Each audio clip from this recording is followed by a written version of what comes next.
جو Russian technology تھی نہ صرف اس کو مات دی بلکہ اس کے ساتھ ساتھ فرینچ ٹیکنالوجی کو بھی مات دی، اور ایک طرح سے یہ برتری ہے چائنیز ٹیکنالوجی کی۔ تو یہ جو ڈرونز اور جہازوں کے خلاف کارروائی ہو رہی ہے، یہ صرف کارروائی نہیں ہے بلکہ ویسٹرن ٹیکنالوجی، امریکن ٹیکنالوجی کا مقابلہ ہے ایران کی ٹیکنالوجی کے ساتھ۔ دوستوں میں آپ کو یہ بھی خبر دے دوں کہ پاسداران انقلاب ہر گزرتے لمحے کے ساتھ اور ہر گھنٹہ کوئی نہ کوئی کارروائی مڈل ایسٹ میں یا پھر ان بیسز پہ کی جا رہی ہے جہاں پہ اس وقت امریکن فوجی موجود ہیں، اور امریکہ بھی پیچھے نہیں ہٹ رہا، مذاکرات کی میز ہے، پاکستان کے ذریعے مذاکرات اور پیغام ایران کو بھیجا جا رہا ہے، پاکستان ثالثی کا کردار ادا کر رہا ہے، وہیں پر مکمل تیاری کی جا رہی ہے، اور ایک مکس سگنلز اس وقت ایران کی جنگ کے حوالے سے امریکنز آپ کو دیتے ہوئے نظر آئیں گے۔ اب خبر یہ آ رہی ہے کہ امریکی جنگی جہاز USS ٹریپولی مشرق وسطیٰ پہنچ چکا ہے، جس میں 3500 کے قریب میرینز اور سیلرز ہیں، اور اس کے ساتھ ساتھ جدید جنگی طیارے، مکمل عسکری ساز و سامان بھی ان کے ہمراہ ہے، یعنی پوری تیاری کر کے آ رہے ہیں، اور ممکنہ طور پر اسے مڈل ایسٹ کے اندر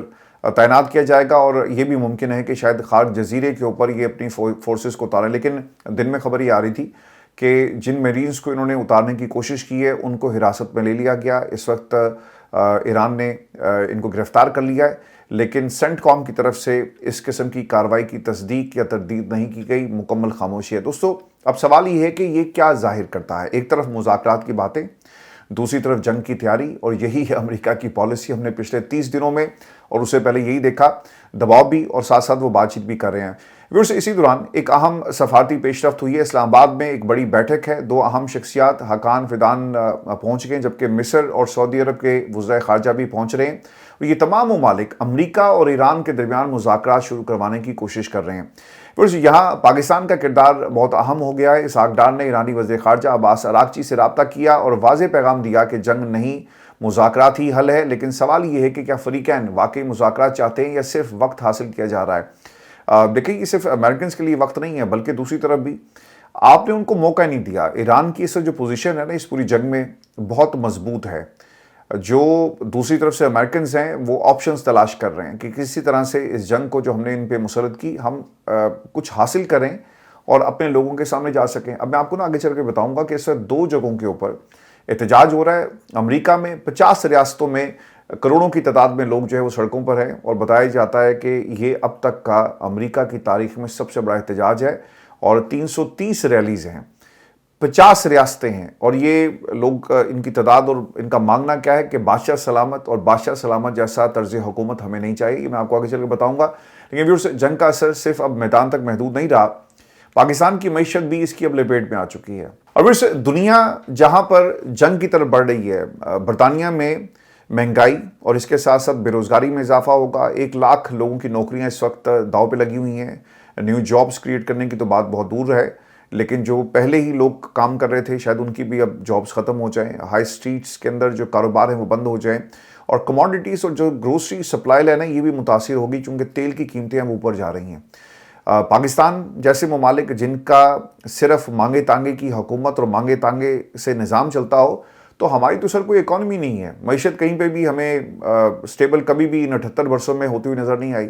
ہم نے صرف ادھار پر پاکستان کو چلایا، ہم قرضے کی حکومت، ادھار کی حکومت چلا رہے ہیں، اور پاکستان صرف ڈالر لے کر ثالثی کا کردار یا پھر علاقے کے اندر چودھری بن سکتا ہے، لیکن جو اصل مسئلہ ہے وہ پاکستان کی عوام اور معیشت ہے، جو آج بھی لولی لنگڑی معیشت ہے، اور اس کو چلانے والے بھی وہ آپ کے سامنے ہی کہ کر کیا رہے ہیں، وہ مانگ تانگ کر پاکستان کا جو معیشت کا پہیہ اسے دھکا دے رہے ہیں۔ اب یہ اعداد و شمار ہمیں یہ بتاتے ہیں کہ غیر ملکی سرمایہ کار تیزی سے سرمایہ پاکستان سے نکال رہے ہیں۔ انہوں نے مڈل ایسٹ سے نکال لیا تو پاکستان سے کیوں نہیں نکالیں گے؟ $348 بلین کا انخلا۔ ورز، یہ صرف ایک فگر نہیں ہے، یہ پاکستان کے اوپر عدم اعتماد ہے۔ جب خطے میں جنگ شروع ہو جائے نا تو سرمایہ سب سے پہلے بھاگتا ہے، اور یہی پاکستان کے ساتھ ہو رہا ہے۔ ہمارے وہاں تو جنگ، یہ جو ایران کی جنگ ہے وہ تب شروع ہوئی نا، 30 دن ہو گئے۔ پاکستان تو سر حالت جنگ میں کئی برسوں سے ہے۔ تو آپ جب یہ کہتے ہیں نا کہ پاکستان کے حالات بہتر ہو رہے ہیں، وہ رستو سے پوچھیں اس کو، بلکہ نا سوری ٹو سے میرے سے عمر میں بہت بڑے ہیں، لیکن ان کو کان پکڑوا دینے چاہیے۔ انہوں نے ہمارے ملک کے ساتھ کیا کیا؟